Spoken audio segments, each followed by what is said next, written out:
जी, बिस्मिल्लाहिर्रहमानिर्रहीम। Everyone can hear me? सबको आवाज़ आ रही है? 22 पीपल हैज़ जॉइंड।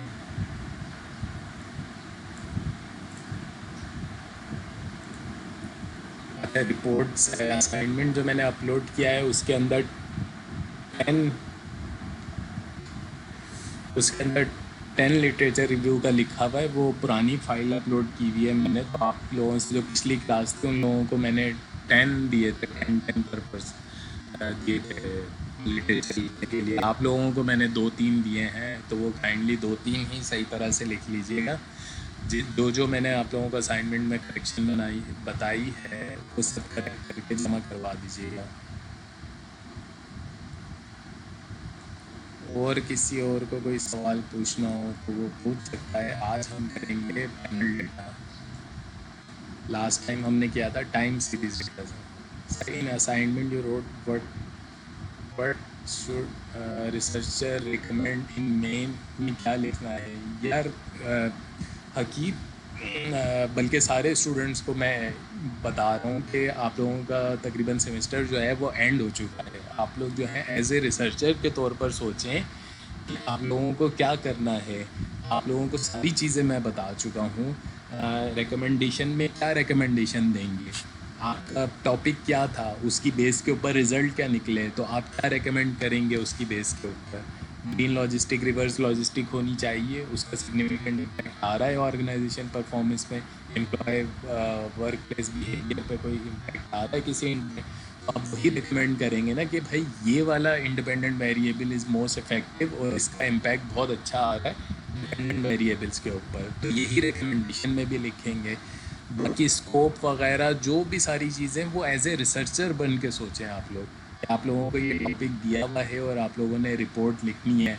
अब one of the student were asking sir ये एब्स्ट्रैक्ट क्या होता है। आई वाज लाइक कि यार एब्स्ट्रैक्ट का नहीं पता आप लोगों को। एब्स्ट्रैक्ट इंग्लिश का लफ्ज़ है, उसके मायने होते हैं समरी के।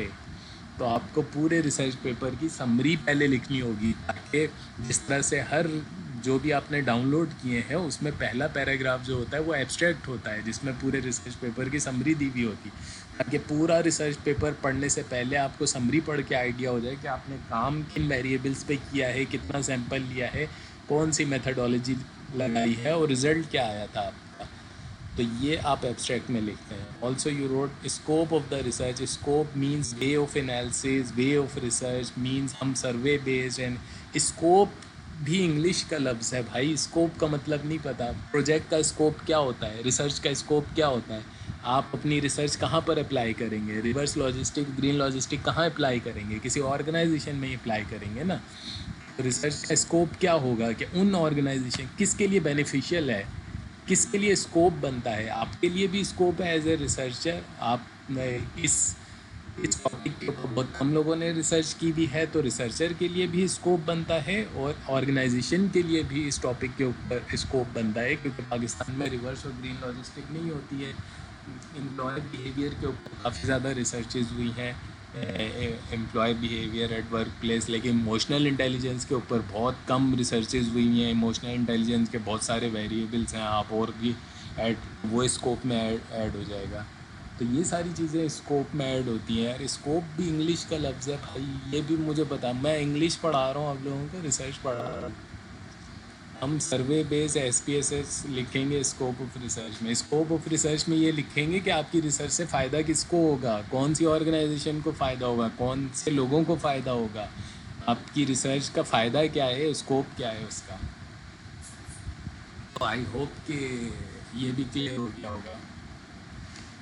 अच्छा, ये सब चीज़ें इंट्रोडक्शन में होती हैं, लिमिटेशन डिलिमिटेशन भी आती हैं, वो मैंने आप लोगों को नहीं बताई। बहुत सारी चीज़ें आती हैं, मैंने आप लोगों को सिर्फ बेसिक चीज़ें बताई हैं। बट एनालिसिस भी अप्लाई सीरियसली, मतलब ये भी मैं बताऊं कौन से एनालिसिस आप अप्लाई करेंगे भाई। पिछली 5-6 क्लासों से मैं आपको बता रहा हूँ भाई। रिलायबिलिटी हमने अप्लाई किया है, नॉन बैक अल्फ़ा अप्लाई किया है, EFA अप्लाई किया है, कोरिलेशन अप्लाई किया है, हमने रिग्रेशन अप्लाई किया है, अजम्पशन ऑफ रिग्रेशन अप्लाई की है, वो सारी की सारी आपके रिसर्च पेपर पे अप्लाई हुई है ना, आपके डेटा पे अप्लाई हुई है, तो वो सब लिखेंगे एनालिसिस में। आप लोग सारे असाइनमेंट कर चुके हैं, इन सारे असाइनमेंट को कंबाइन करके रिपोर्ट बना दें बस। अच्छा जी, 29th student have been joined.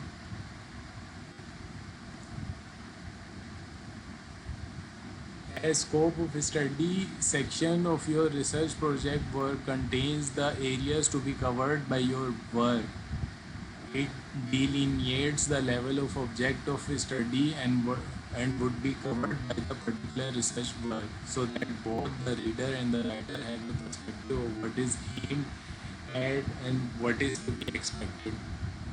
मैंने उर्दू में बोल दिया है हकीम, आप इंग्लिश में बोल रहे हैं। जो मैंने बात बोली है वही चीज़ लिखी हुई है कि आप क्या एक्सपेक्ट करते हैं अपनी रिसर्च से, आपको रिसर्च से क्या क्या फ़ायदा होगा रीडर और राइटर को, क्या क्या मिलेगा सीखने को, ये सब आप स्कोप में लिखेंगे। Naveed Iqbal, EFA, regression, correlation, assumption, collinearity, जी सब कुछ जो मैंने आप लोगों को बताया है वो सब लिखेंगे। अच्छा, लास्ट क्लास में हम लोगों ने टाइम सीरीज़ एनालिसिस जो है वो किया था। इस क्लास में हम करेंगे पैनल डेटा। ये पैनल डेटा जो है ये भी डिफरेंट टाइप का डेटा होता है। सर्वे डेटा बिल्कुल डिफरेंट टाइप का होता है, जो आप लोगों ने रिसर्च की है वो सर्वे बेस्ड डेटा था। टाइम सीरीज डेटा कौन सा होता है, जो टाइम गुजरने के साथ साथ डेटा चेंज हो रहा होता है, तो उसमें टाइम का इम्पैक्ट फैक्टर जो है वो बहुत ज़्यादा इम्पॉर्टेंट होता है। पैनल डेटा जो होता है वो भी, उसमें भी टाइम सीरीज इन्वॉल्व होता है। It's the combination of time series data and cross sectional data. इस पैनल डेटा के अंदर में भी डेटा जो है वो टाइम के साथ साथ चेंज होता है, लेकिन डिफरेंट कंट्रीज़ का, डिफरेंट कंपनीज़ का, डिफरेंट डिपार्टमेंट्स का और डिफरेंट ग्रुप्स का इसमें कॉम्बिनेशन होता है। तो इसमें दो चीज़ें होती हैं, एक तो टाइम सीरीज कंपोनेंट होता है, दूसरा जो होता है वो क्रॉस सेक्शनल डेटा होता है। एग्जाम्पल के तौर पर मैं आपको बता देता हूँ। Data but time varies. Time is one, but data varies with the cities, countries. Panel data is the combination of time series and cross-sectional data. तो panel data क्या होता है? It's a combination of time series data and cross-sectional data. ये मैं आपको example बता रहा हूँ। यहाँ पे कंपनी जो है मेरे पास डेल हैं, HP हैं, जो अपना लैपटॉप की कंपनी है, तोशिबा है, IBM के लैपटॉप्स होते हैं, ये डिफरेंट कंपनीज़ हैं। यहाँ पे टाइम भी दिया हुआ है 2002 से लेके 2004 तक, 2002 से लेके 2004 तक। तो डेल एक कंपनी है, उसने 2000 से लेकर 2004 तक कितनी सेल्स की हैं, कितने प्राइस पे की हैं और कितने लैपटॉप उसके रिपेयर हुए हैं। HP दूसरी कंपनी है, इसलिए इसको कोड दे दिया गया दूसरी कंपनी का। उसने 2000 से लेकर 2004 तक कितने सेल्स किए हैं, कितने रिपेयर किए हैं, कितने रिपेयर किए हैं, कितने प्राइस पे किए हैं। तोशिबा तीसरी कंपनी है, इसलिए इसको कोड दे दिया तीसरा। इसमें टाइम दिया हुआ 2000 से 2004 तक, इसने सेल्स कितने प्राइस पे की हैं और प्राइस क्या थे उसके, और रिपेयर कितने किए हुए हैं। इस तरह IBM की चौथी कंपनी है उसका। तो इसमें टाइम सीरीज इन्वॉल्व है और डिफरेंट कंपनीज इन्वॉल्व है। It means heterogeneity. हिट्रोजेनाइटी क्या होता है? Different groups, different companies, different countries. ये कंट्रीज भी हो सकते थे, सही है। यहाँ पे पाकिस्तान, इंडिया, श्रीलंका जो सार्क ऑर्गेनाइजेशन है वो भी हो सकती थी, यूरोपियन कंट्री भी हो सकते थे, अमेरिका, UK, सही है। तो वो पैनल डेटा में आ सकते हैं कि पैनल डेटा में 2000, आप जिस तरह से ये कोविड का जो डेटा है, आप जनवरी से लेके मई तक का डेटा, ईरान में कितने थे, सही है। ईरान में जनवरी, फरवरी, मार्च, अप्रैल, मई, 5 मंथ में ईरान में कितने थे। US में जनवरी, फरवरी, मार्च, अप्रैल, मई में कितने पेशेंट हुए। इस तरह UK में जनवरी, फरवरी, मार्च, अप्रैल। तो टाइम भी हो रहा है और डिफरेंट कंट्रीज़ भी डेटा हो सकते हैं। तो ऐसा डेटा जिसके अंदर टाइम भी इन्वॉल्व हो और डिफरेंट ग्रुप्स इन्वॉल्व हों, उस डेटा को कहते हैं हम पैनल डेटा बोला जाता है। पैनल डेटा जो होता है, it's a combination of time series and cross sectional data. ये एग्जाम्पल है। अफगानिस्तान एक कंट्री है, अफगानिस्तान के 2000 से लेकर 2004 तक कितनी पॉपुलेशन थी? कितने डॉक्टर फ्रांस गए, कितने डॉक्टर जर्मनी गए, कितने डॉक्टर यूके गए, कितने डॉक्टर यूएसए गए। इसी तरह बांग्लादेश एक मुल्क है, 2000 से 2014 तक उसकी पॉपुलेशन कितनी थी इन सारे ईयर्स में।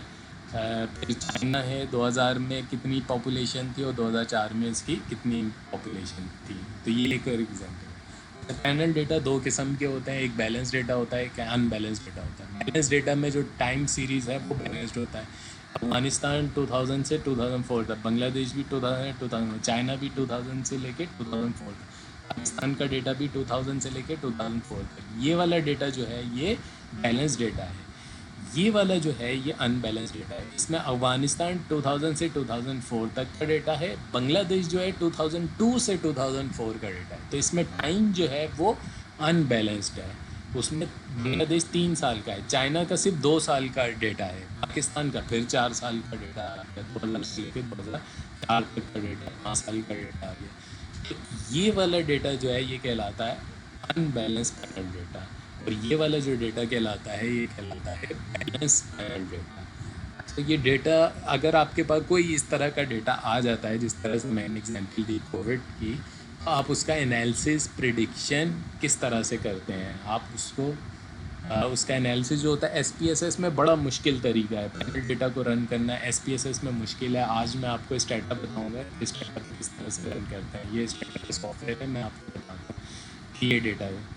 तो हम इस वाले डेटा को, ये लैपटॉप वाला जो डेटा है जिसमें डेल एक कंपनी है, HP एक कंपनी है, तोशिबा एक कंपनी है, इस डेटा को यूज़ करेंगे। ये एक्सेल के ऊपर हमारा डेटा है, इसको हम एनालिसिस करेंगे।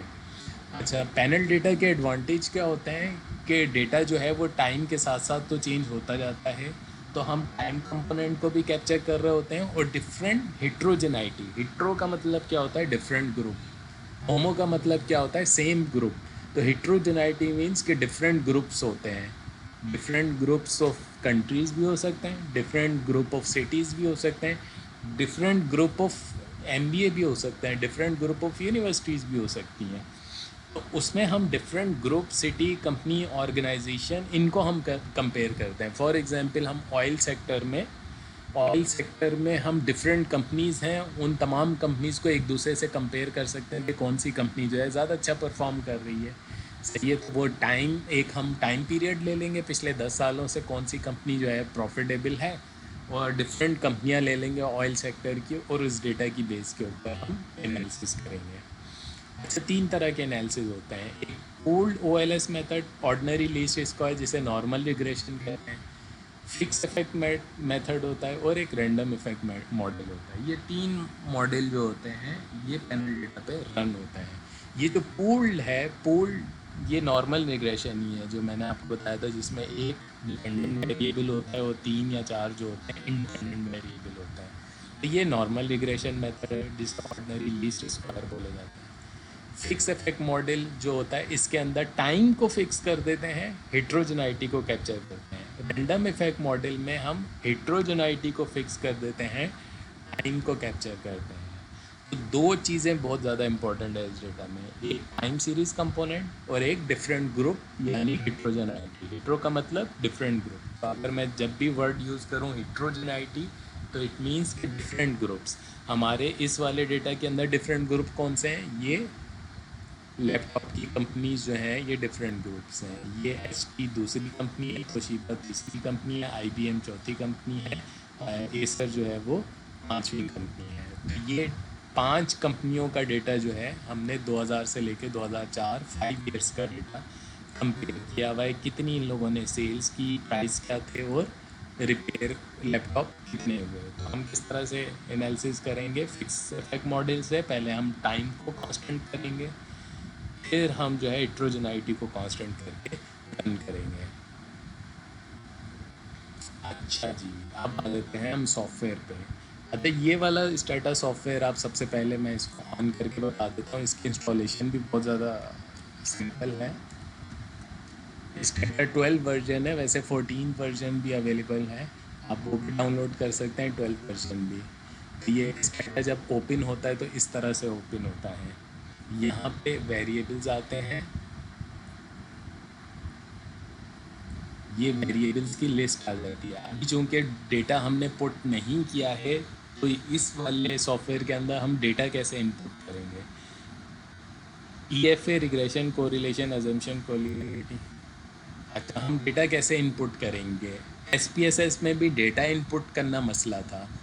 डेटा इनपुट हो गया तो फिर तो सारे स्टैट्स में यहाँ सारे ऑप्शन अवेलेबल होते हैं। ये देखें, लीनियर मॉडल है, समरीज है, इसमें आपको मैं बताता हूँ डेटा कैसे ओपन करते हैं। ये एक आइकन है जिसमें डेटा एडिटर लिखा हुआ है। ये जो आइकन है, इसको जब आप क्लिक करेंगे तो पूरा डेटा की शीट ओपन हो जाएगी। इस आइकन का जब हम क्लिक करते हैं तो ये डेटा की शीट ओपन हो जाएगी। मैं एक्सेल से ये डेटा कॉपी करूँगा, ये कॉपी किया डेटा। इस डेटा में जाके मैं यहाँ पे इस डेटा शीट के अंदर पेस्ट कर दूँगा। पेस्ट करूँगा तो वो first row as a variable names के नाम से पूछेगा, तो मैं ये दूसरा ऑप्शन कर दूँगा तो वेरिएबल ऑटोमेटिक मेरे बन जाएंगे। ये डेल की कंपनी आ गई, ये HP की कंपनी आ गई। चूँकि ये लफ्स में डेटा है, क्वांटिटेटिव डेटा नहीं है, इस वजह से ये रेड शो कर रहा है। लेकिन हमने कोड इनको दिया हुआ है इसीलिए कि ये कंपनीज जो हैं वो कोड में कन्वर्ट हो गई हैं। एयर भी सारा हमारा क्वांटिटेटिव डेटा है, सेल्स भी, प्राइस भी और रिपेयर भी। तो ये जब डेटा मैंने यहाँ पे पेस्ट कर दिया तो मेरे वेरिएबल्स ऑटोमेटिक यहाँ पर बन चुके हैं। कंपनी एक वेरिएबल है, कोड वेरिएबल है, एयर जो टाइम सीरीज, सेल्स एक वेरिएबल है, प्राइस और रिपेयर। इसको मैं क्लोज कर दूंगा। अब डेटा मेरा जो है सॉफ्टवेयर के अंदर आ गया है। जब डेटा आपका सॉफ्टवेयर के अंदर आ जाए तो फिर आप खेलना शुरू कर दें इसके अंदर। इसमें बहुत इजी, ये वाला सॉफ्टवेयर भी बहुत ज़्यादा इजी है एज़ कम्पेयर टू SPSS के। अगर मेरे पास टाइम मिलता क्लास में तो मैं आप लोगों को ये सॉफ्टवेयर भी सिखा देता। अभी भी आप सीख सकते हैं। वंस आपने डेटा इसके अंदर इनपुट कर दिया, ये सारे वेरिएबल यहाँ पे आ गए। ये डेटा एडिटर में जाके, डेटा एडिटर का एक आइकन होता है, इस में जाके यहाँ पे आप डेटा पेस्ट कर देंगे और इस फाइल को क्लोज कर देंगे। ऑटोमेटिक सारा डेटा यहाँ पर मौजूद हो जाएगा।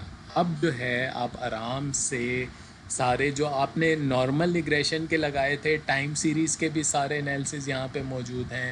यहाँ पे ग्राफ जो है, bar chart, dot matrix plot, histogram, सब कुछ मौजूद है। अजम्पशंस जो हमने चेक की थी, वेरिएबल यहाँ पे चूज़ करेंगे। हमने सेल्स का वेरिएबल लिया और इसका हिस्टोग्राम चेक किया, ओके हमने किया तो ये इसका हिस्टोग्राम बन के आ गया। ग्राफिक्स में जाएंगे, हमें बॉक्स प्लॉट देखना है किसी भी वेरिएबल का, वर्टिकल या हॉरिजेंटल है। वेरिएबल्स आपने चूज़ करने हैं, तीनों वेरिएबल एक साथ चूज़ करेंगे, तीनों का हम बॉक्स प्लॉट देख लेंगे। ये तीनों का हमारे पास बॉक्स प्लॉट बन के आ रहा है। बॉक्स के बाहर ये जो डॉट आ रहे हैं, ये सब डॉट जो है आपके आउटलायर्स हैं। तो जब डेटा आपके पास आ गया तो यहाँ पे सारे अब प्लॉट्स आ जाएंगे। बार चार्ट आ गया, डॉट मैट्रिक्स चार्ट हम देखते हैं।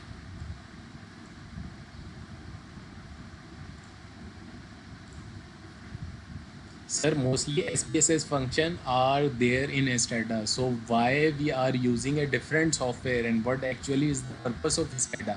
Stata के अंदर जो हैं वो सारे के सारे ऑप्शन हैं जो SPSS के अंदर मौजूद हैं, लेकिन ज़्यादा एडवांस लेवल के ऑप्शन मौजूद है। SPSS के अंदर टाइम सीरीज़ एनालिसिस ईजी नहीं है। इसने टाइम सीरीज़, अरीमा, आर्च, गार्च, आरफीमा, सारे मॉडल जो हैं इसने सॉफ्टवेयर में दिए हुए हैं। SPSS में टाइम सीरीज़ एनालिसिस अच्छा नहीं है। SPSS में पैनल डेटा भी अच्छा नहीं है। ये लॉन्गिट्यूडनल एंड पैनल डेटा जो है इसने बहुत ज़्यादा इजी किया हुआ है। लीनियर मॉडल, लीनियर रिग्रेशन, इसके अंदर जो है स्ट्रक्चर इक्वेशन मॉडलिंग भी है। मैं आपको दिखाता हूँ। ये स्ट्रक्चर इक्वेशन मॉडल, SPSS के अंदर स्ट्रक्चर इक्वेशन मॉडल नहीं है। इसने इसके अंदर ही स्ट्रक्चर इक्वेशन मॉडल दी हुई है। हम यहाँ पे मॉडल बिल्ड करके जो है आराम से जो है वो एनालिसिस कर सकते हैं। ये भी मैं आपको, अगर नेक्स्ट क्लास हुई तो मैं ये भी आप लोगों को बताऊँगा स्ट्रक्चर इक्वेशन मॉडल कैसे करते हैं। हम कर रहे थे पैनल डेटा। इसके अंदर नॉर्मल कोरिलेशन हमने देखना है, समरी, ये समरी प्लॉट्स हैं, क्वांटाइल्स हैं, नॉर्मल क्वांटाइल्स हैं। इसके अंदर इतने सारे ऑप्शन हैं जो SPSS के अंदर मौजूद नहीं हैं। इसके अंदर विलकॉक्स, टैक्स, एग्जाम्पल, टेबल की समरी, यहाँ पे मीन, प्रोपोर्शनेट, नॉर्मल कोरिलेशन, ये कोरिलेशन एंड कोवेरिएंसेस का ऑप्शन है जिसके ज़रिए से हम कोरिलेशन देखते हैं। इसमें हम क्या कोरिलेशन देखेंगे, सेल्स की प्राइस और रिपेयर के साथ कोरिलेशन। ओके का बटन दबा दूंगा तो सिंपल कोरिलेशन आती है। इसमें टेबल जो है इतना ज़्यादा मुश्किल नहीं बनता। अब मैं रिग्रेशन रन करूँगा तो रिग्रेशन कहाँ से रन करूँगा, लीनियर मॉडल कहाँ गया, लीनियर मॉडल, ये लीनियर एंड लीनियर रिग्रेशन का ऑप्शन है। सही है, सिंपल रिग्रेशन रन करें। अब रिग्रेशन इसमें बहुत तरह की, पैनल डेटा की रिग्रेशन भी दी हुई है, कॉक्स रिग्रेशन भी दी हुई है, नॉन लीनियर भी दिए हुए हैं, नोवा मनोवा भी दिए हुए हैं, रिग्रेशन डायग्नोस्टिक भी दिए हुए हैं, लीनियर। तो इस डाटा के अंदर बहुत सारे ऑप्शन हैं। ये सॉफ्टवेयर ईजी भी है और इसके अंदर ऑप्शन भी बहुत ज़्यादा है। तो खेलने को ये पूरा कंप्लीट पैकेज है। SPSS में टाइम सीरीज़ और पैनल डेटा का नहीं। मैं लीनियर रिग्रेशन चेक करना चाहता हूँ, मैं डिपेंडेंट वेरिएबल का ऑप्शन है, डिपेंडेंट वेरिएबल चूज़ करूँगा मैं। Sales let suppose dependent variable है, इंडिपेंडेंट वेरिएबल का ऑप्शन है, मैं यहाँ पे प्राइस और रिपेयर लेता हूँ। ये दोनों मैंने इंडिपेंडेंट वेरिएबल लिए।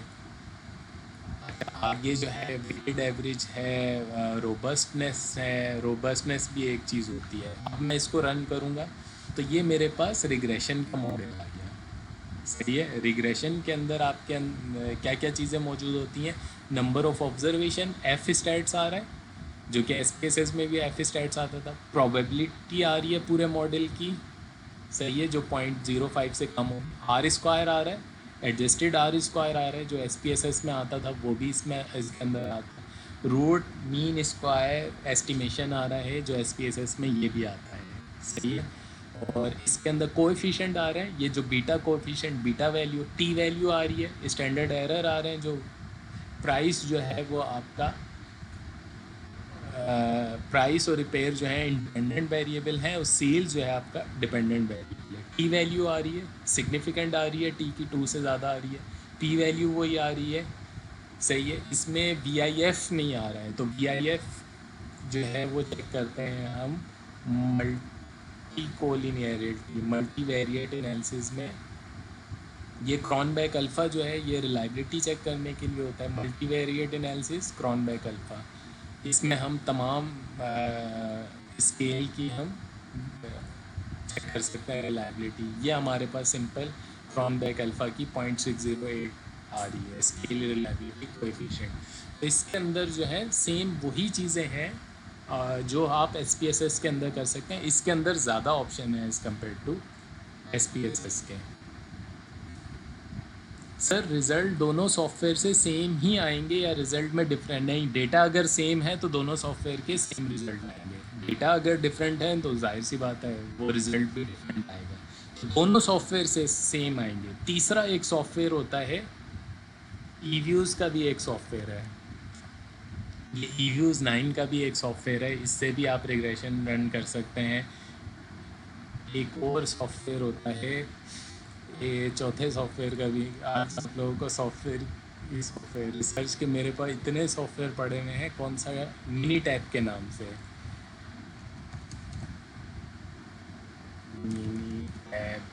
मिनी टैब इंस्टॉल नहीं हुआ हुआ, या ये मिनी टैब भी जो है, ये R जो है ये भी एक सॉफ्टवेयर है, ये मिनी टैब जो है ये भी एक सॉफ्टवेयर है। IBM SPSS, eViews आपको मैं बता रहा हूँ, और ये स्कैटर जो है ये मैं आपको बता रहा हूँ।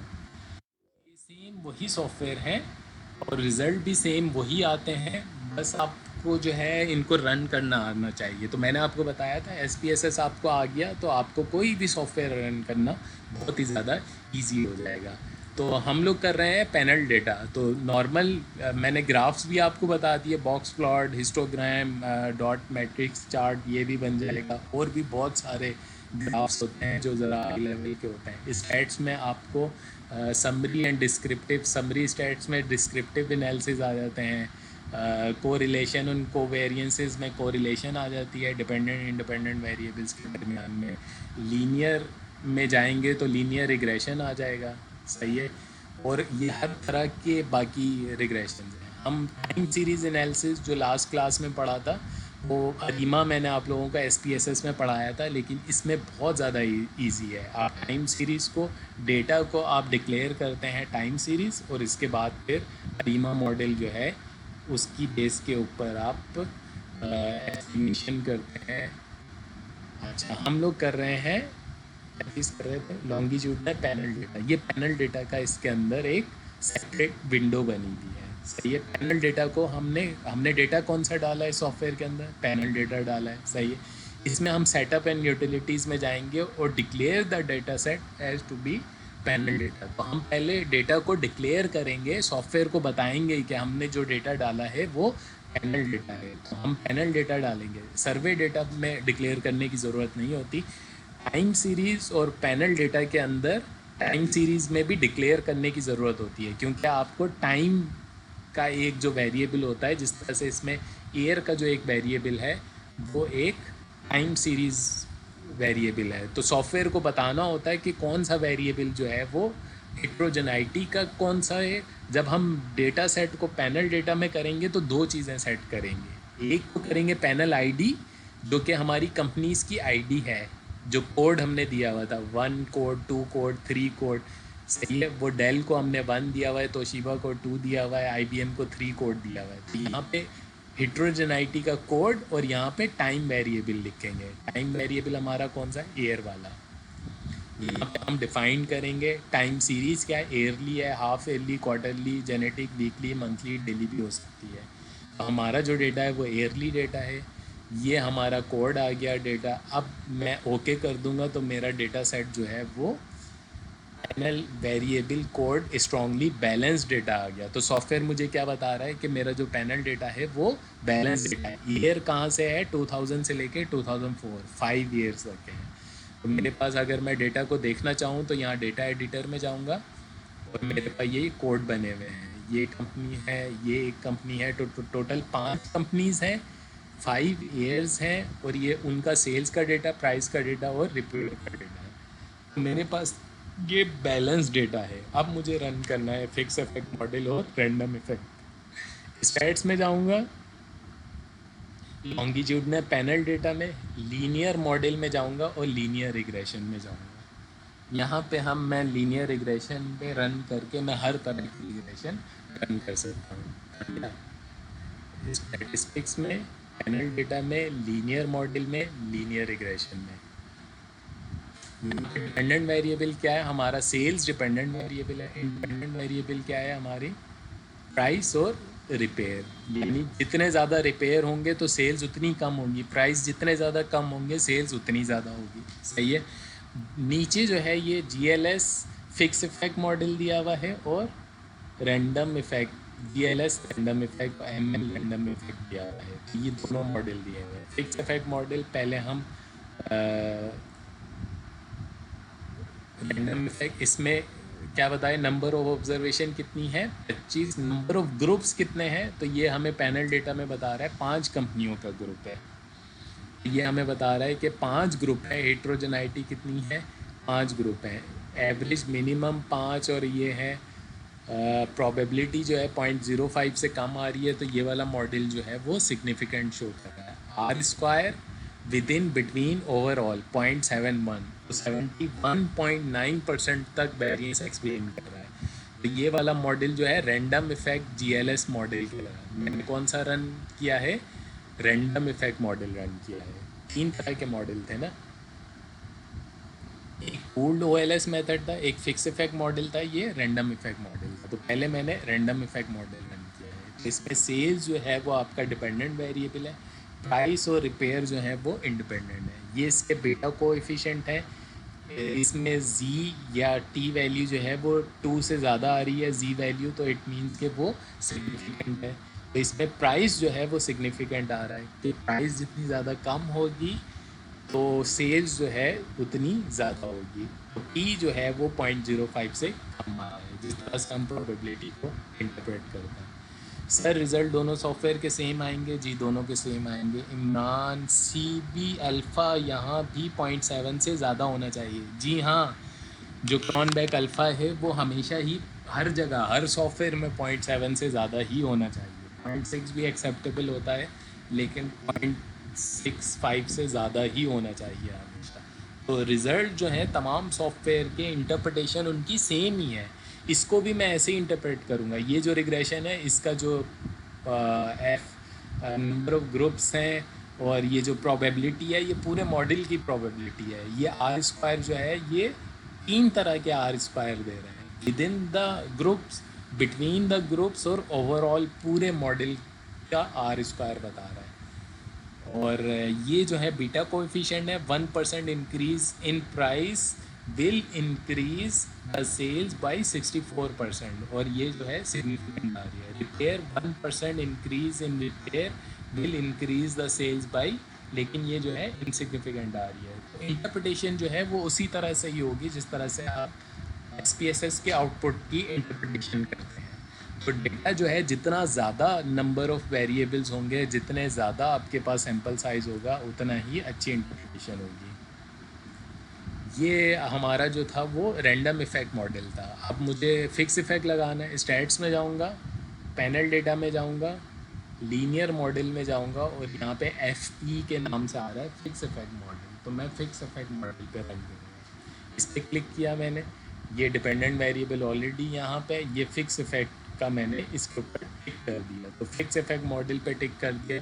तो अब जो मॉडल रन होगा वो कौन सा रन होगा? पैनल सेटिंग आप यहाँ से भी कर सकते हैं। इस पर क्लिक करेंगे तो सेम वही जो हमने पहले सेट किया पैनल सेटिंग, ईयरली का जो डेटा सेट किया हुआ है वही डेटा सेट हो जाएगा।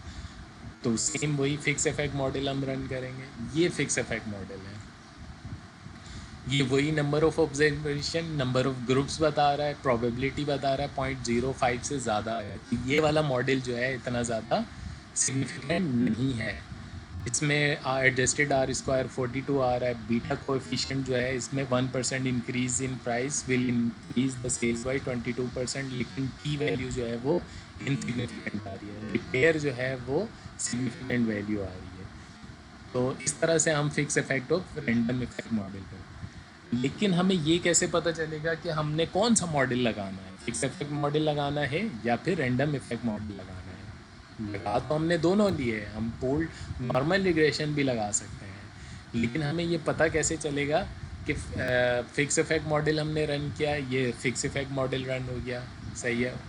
हम इसको जो है दोनों मॉडल्स को हम स्टोर कर लेंगे। स्टोर करने के बाद हम फिर देखेंगे हॉज़मैन, ये रैंडम इफेक्ट मॉडल, इसको भी हम फिर हॉज़मैन का एक टेस्ट होता है, how to check which model to apply. हम ये कैसे डिसाइड करेंगे कि कौन सा मॉडल जो है वो अप्लाई करना चाहिए, either fix effect model apply करना चाहिए या रैंडम इफेक्ट, वो हमें बताएगा Hausman test. Hausman test to check which model to apply, random effect या fix effect. Fix effect model में क्या होता है, टाइम फिक्स हो जाता है, हेट्रोजेनाइटी कैप्चर हो जाती है। रैंडम इफेक्ट में क्या होता है, रैंडम इफेक्ट में हेट्रोजेनाइटी को फिक्स कर दिया जाता है और टाइम को कैप्चर किया जाता है। तो हमने दोनों मॉडल रन कर लिए। इसमें भी ये मेरा जो है फिक्स इफेक्ट मॉडल है, इसको मैं पोस्ट एस्टिमेशन में जाके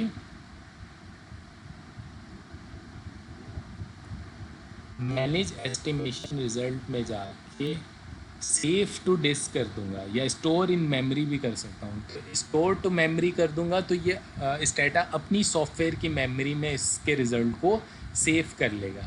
इस नाम से सेव करूँगा, FE फिक्स इफेक्ट के नाम से मैंने इसको सेव कर लिया। अब मैं रैंडम इफेक्ट रन करूँगा, पैनल डेटा में गया, लीनियर मॉडल में गया, मैंने रैंडम इफेक्ट मॉडल, ये ML random effect model run किया, सॉरी लीनियर मॉडल, ये GLS रैंडम इफेक्ट मॉडल, ये GLS रैंडम इफेक्ट, ये मेरा रैंडम इफेक्ट मॉडल, इसको भी मैं सेव कर लूँगा। पोस्ट एस्टिमेशन में गया, manage estimation result, store in memory करूँगा, इसको किस नाम से करूँगा, रैंडम इफेक्ट RE के नाम से। तो मेरे पास दोनों रिजल्ट जो हैं वो स्टोर हो गए, रैंडम इफेक्ट मॉडल। और अब मुझे ये चेक करना है कि मैं कौन सा मॉडल रन करूँगा, मेरा जो पैनल डेटा है उसके ऊपर कौन सा जो है ज़्यादा इफेक्टिव है। ये हमें बताएगा हॉजमैन टेस्ट। हॉजमैन टेस्ट का नल हाइपोथेसिस क्या है? Random effect model is appropriate. और ऑल्टरनेटिव क्या है? Fix effect model is appropriate. तो अगर अब इसकी पी वैल्यू जो है 0.05 से कम आ जाती है तो हम रैंडम इफेक्ट का we will apply. If the p value significant mean less than 0.05, it means कि हम फिक्स इफेक्ट मॉडल अप्लाई करेंगे। तो अगर मैं हॉजमैन टेस्ट में स्टेट्स में जाऊंगा, पोस्ट एस्टिमेशन में जाऊंगा,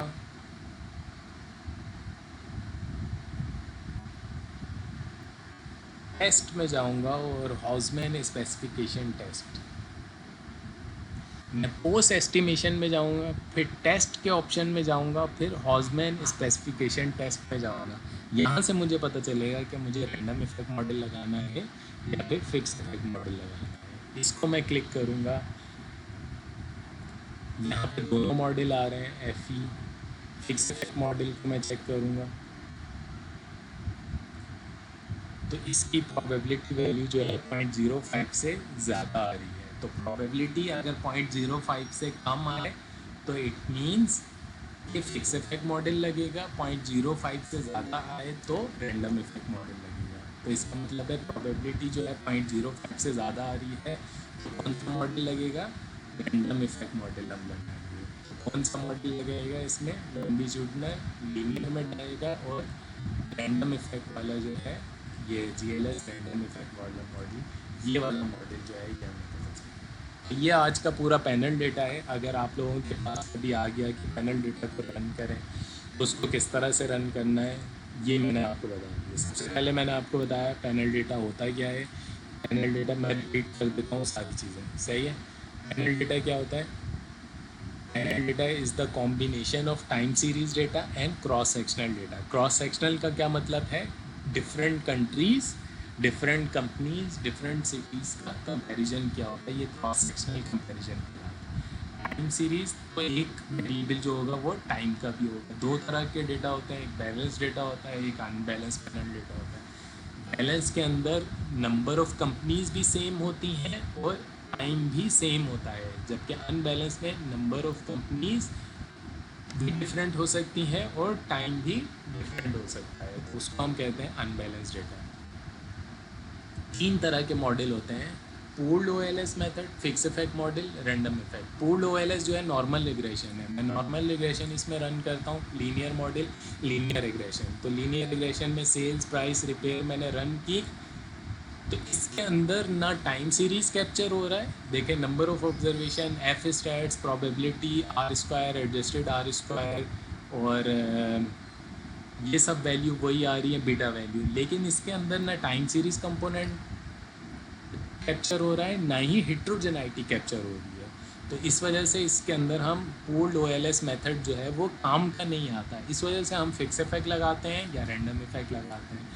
मैं जो हूँ फिक्स इफेक्ट टेस्ट लगाऊंगा।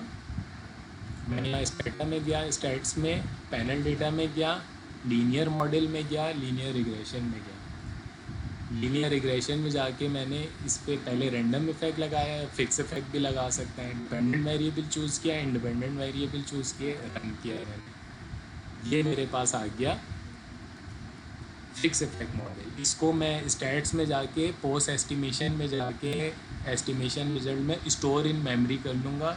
इसको मैं as a fix effect model FE के नाम से सेव कर लूँगा। ये मेरे पास स्टोर हो गया।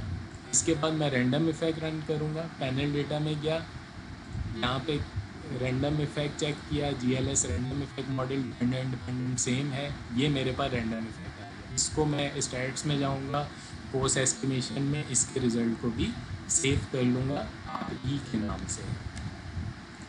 मेरे पास दोनों रिजल्ट है वो। अब मुझे चेक करना है कि मैं अपने डेटा के ऊपर फिक्स इफेक्ट मॉडल लगाऊं या रैंडम इफेक्ट मॉडल लगाऊं। ये पूल्ड OLS रिग्रेशन लगाया पहले मैंने, फिर मैंने फिक्स इफेक्ट मॉडल लगाया, फिर मैंने जो है रैंडम इफेक्ट मॉडल लगाया, इसको सेव कर लिया। फिर इसको चेक करने के लिए कौन सा टेस्ट होता है, हाउसमैन टेस्ट कहलाता है, HAUSMAN। यहाँ मैं स्टैट्स में जाऊँगा, पोस्ट एस्टिमेशन में जाऊँगा, टेस्ट में जाऊँगा, और हाउसमैन स्पेसिफिकेशन टेस्ट है। और भी बहुत सारे टेस्ट हैं, लेकिन हम हाउसमैन के टेस्ट से पता करते हैं कि पैनल डेटा के ऊपर कौन सा मॉडल लगाए। तो मैंने फिक्स इफेक्ट मॉडल को चूज़ किया, इसकी प्रोबेबिलिटी चेक की, अगर प्रोबेबिलिटी 0.05 से कम है तो फिक्स इफेक्ट मॉडल लगेगा, अगर 0.05 से ज़्यादा है तो रैंडम इफेक्ट मॉडल लगेगा। यहाँ पे प्रोबेबिलिटी जो है 0.05 से ज़्यादा आ रही है, तो it means random effect model लगेगा। सही है भाई, समझ आ गया आप लोगों को? कुछ करना वरना कुछ भी नहीं है ना, आप लोगों का असाइनमेंट है। बस आज की क्लास जो थी वो पैनल डेटा की क्लास थी। इसमें आप टाइम सीरीज़ भी सेट कर सकते हैं। टाइम सीरीज़ जो लास्ट क्लास में मैंने बताया था, हम डेटा सेट को डिक्लेयर करेंगे टाइम सीरीज़ में। टाइम सीरीज़ डेटा सेट करेंगे, यहाँ पे टाइम वेरिएबल कौन सा है, ईयरली डेटा यहाँ पे हम सेट करेंगे। तो ये हमारा डेटा जो है वो टाइम सीरीज़ सेट हो गया। अब मैं आराम से इस पर टाइम सीरीज़ एनालिसिस भी लगा सकता हूँ, आर्च मॉडल भी लगा सकता हूँ। इस पर मैं जो ऑगमेंटेड डिग्री फुलर स्टेशनैरिटी के टेस्ट होते हैं वो भी मैं लगा सकता हूँ। कौन से वेरिएबल यहाँ पे हैं, सेल्स के ऊपर मुझे स्टेशनैरिटी चेक करनी हो, ये पैनल डेटा आ रहा है, इस वजह से इसमें लैग्स चेक करने होंगे। Test augmented Dickey fuller, number of lag, time setting में जाके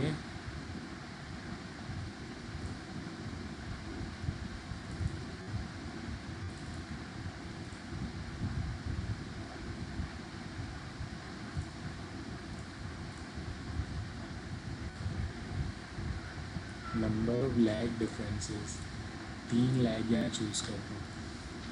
नहीं, ये पैनल डेटा है, इस वजह से इसके ऊपर टाइम सीरीज़ डेटा जो है वो रन नहीं हो रहा है। टाइम सीरीज़ डेटा, अब मैं आप लोगों का सिंपल डेटा जो था रिसर्च का डेटा, फॉर एग्जांपल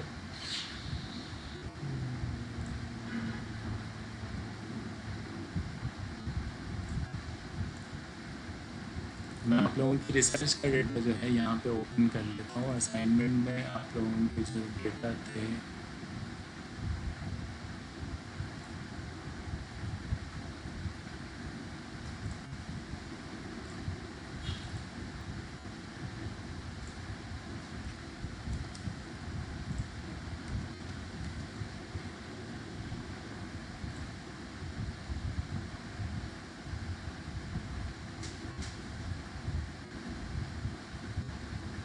यार, कोई भी डेटा नहीं आ रहा। चलें, मैं अपनी जो पुरानी रिसर्च है वो सर्वे डेटा जो हमारे ये प्रैक्टिस डेटा है, इसको भी, ये जो हमारा सर्वे डेटा था जिसमें gender, age, income, missing values, variance वगैरह, work environment, employ behaviour, employ performance, ये सारा डेटा जो है ये भी मैं इस डेटा के अंदर कॉपी पेस्ट कर सकता हूँ। ये इसको मैं कॉपी करूँगा। अब मैं इस डेटा पे न्यू डेटा पे जाऊँगा, फाइल में जाके इसको मैं बंद, नया इस डेटा ओपन करूँगा। अब मुझे डेटा डालना है, अपने सर्वे डेटा डालना है, तो कहाँ जाऊँगा, डेटा एडिटर में, यहाँ पे मैं पेस्ट कर दूँगा। पेस्ट करूँगा तो the first row will be the variable name. सारे क्वेश्चन 1, Q2, Q3 सारे, इसको मैं बंद करूँगा। ये मेरे पास सारा डेटा, सारे वेरिएबल्स ये यहाँ पर आ गए। मिसिंग वैल्यू, वेरिएंस, इनकम में कोई काम नहीं है। अब मुझे सारा रिलायबिलिटी लगानी है। रिलायबिलिटी के लिए मैं कहाँ जाऊँगा, मल्टीवेरिएट एनालिसिस में क्रॉनबेक अल्फा, पूरे स्केल्स की Q1, Q2, Q3, Q4, Q5, Q6, Q7, Q8, Q9, 10, 11, 12, 13, 14, 15, 16, 17, 18, 19, 20, 21, जितने भी मेरे स्केल हैं उनको मैं सिलेक्ट करूँगा। तो मेरी रिलायबिलिटी कितनी आ रही है, 0.835, जो कि मेरा काफ़ी ज़्यादा डेटा रिलायबल है। EFA लगाने के लिए स्टैट्स में जाऊँगा,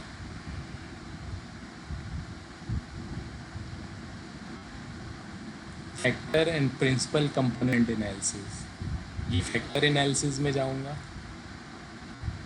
यहाँ पे मैं वेरिएबल चूज़ करूँगा। लेट्स सपोज मैं ये सारे वेरिएबल चूज़ कर लेता हूँ।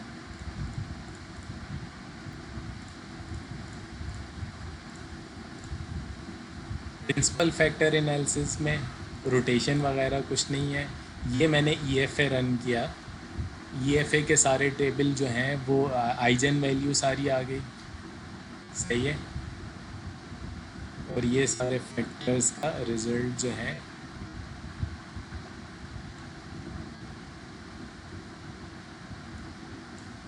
तो EFA जो है वो इस तरह से स्टैट्स में जाके मल्टीवेरिएट एनालिसिस में जाके फैक्टर एनालिसिस में जाके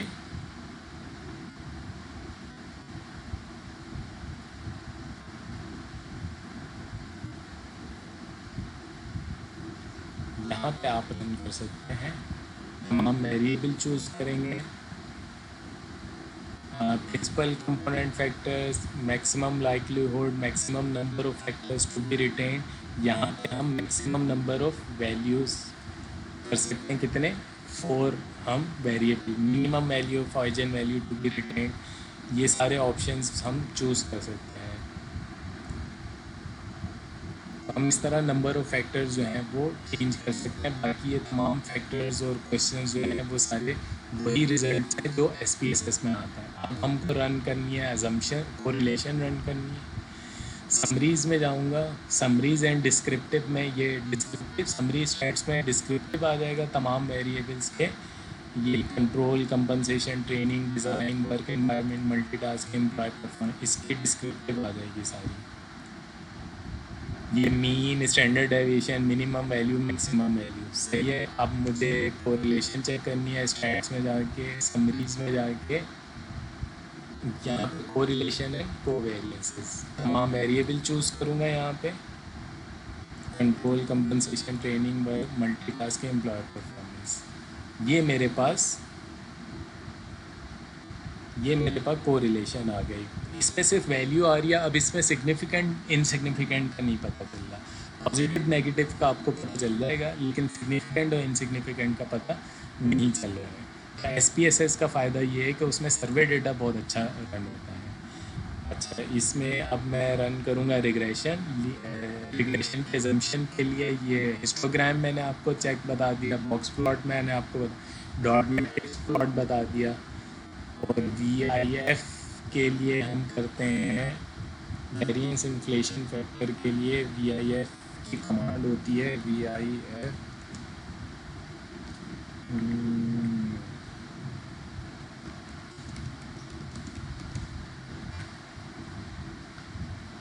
VIF की भी एक कमांड होती थी, मुझे याद नहीं आ रही है।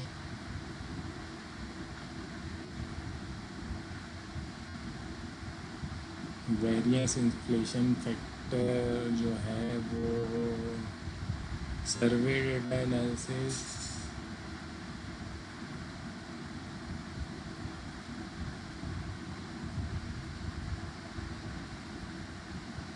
VIF की भी कमांड मैं आपको देख के बता दूँगा। लीनियर पे हम रिग्रेशन में जाएंगे। लीनियर रिग्रेशन में यहाँ पे हम डिपेंडेंट वेरिएबल चूज़ कर सकते हैं। डिपेंडेंट हमारा क्या था, एम्प्लॉय परफॉर्मेंस। इंडिपेंडेंट कौन कौन से थे हमारा, multitasking, work environment, design, training, compensation, control, ये सारे हमारे इंडिपेंडेंट वेरिएबल्स थे। इनको मैं ओके करूँगा। हमारे पास वो नंबर ऑफ ऑब्जर्वेशन आ गई, F स्टैट्स आ गया, 2 से ज़्यादा होना चाहिए, 2 से ज़्यादा है। प्रोबेबिलिटी 0.05 से कम आ रही है। R स्क्वायर और एडजस्टेड R स्क्वायर 29% तक एक्सप्लेन कर रहा है। अच्छा, ये T वैल्यू जो है सिग्निफिकेंट बताती हैं, तो इसमें मल्टीटास्किंग सिग्निफिकेंट आ रहा है और कंपनसेशन सिग्निफिकेंट आ रहा है और कांस्टेंट सिग्निफिकेंट, ये कांस्टेंट होता है। बाकी जो है एम्प्लॉय परफॉर्मेंस डिपेंडेंट वेरिएबल है और ये सारे इंडिपेंडेंट वेरिएबल हैं। बाकी प्रोबेबिलिटी वैल्यू 0.05 से सिर्फ इसकी कम आ रही है। अब जिसकी की वैल्यू सबसे कम आ रही है, मैं उस वेरिएबल्स को, डिज़ाइन को मैं डिलीट कर दूँगा। तो इस तरह से रिग्रेशन डिफरेंट तरीके से रन कर सकते हैं। तो डिज़ाइन को डिलीट करने के लिए यहाँ से इसको रिमूव कर दूँगा। अब मैं रन करूँगा तो डिज़ाइन रिमूव हो गया। और कितनी 6 टू सिर्फ 2 वेरिएबल्स की यानी ट्रेनिंग की और कंट्रोल की जो है वो कम है। मैं पहले ट्रेनिंग को डिलीट करता हूँ, स्टैट्स में जाऊँगा, फिर लीनियर रिग्रेशन में ट्रेनिंग को डिलीट करता हूँ, यहाँ से ट्रेनिंग को डिलीट कर दूँगा। अब रन करूँगा, अब मैं देखूँगा तो फिर अभी कंट्रोल भी इनसिग्निफिकेंट आ रहा है, तो मैं कंट्रोल को भी डिलीट कर दूँगा।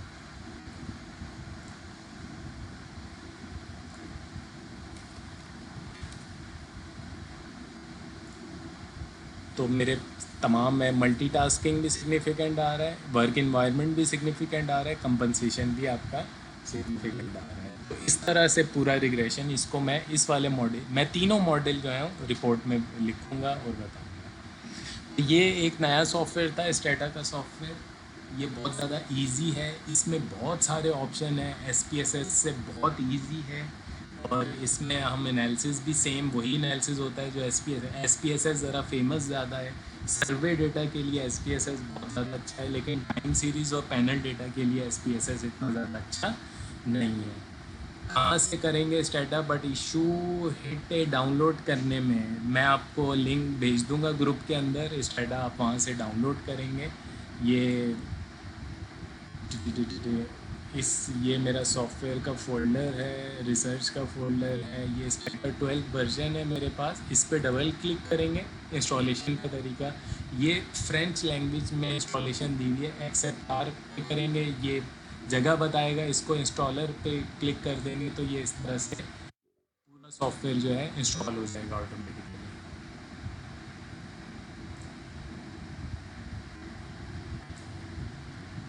ये ऑलरेडी इंस्टॉल हुआ है, तो ये इस तरह से पूरा सॉफ्टवेयर इंस्टॉल हो जाएगा।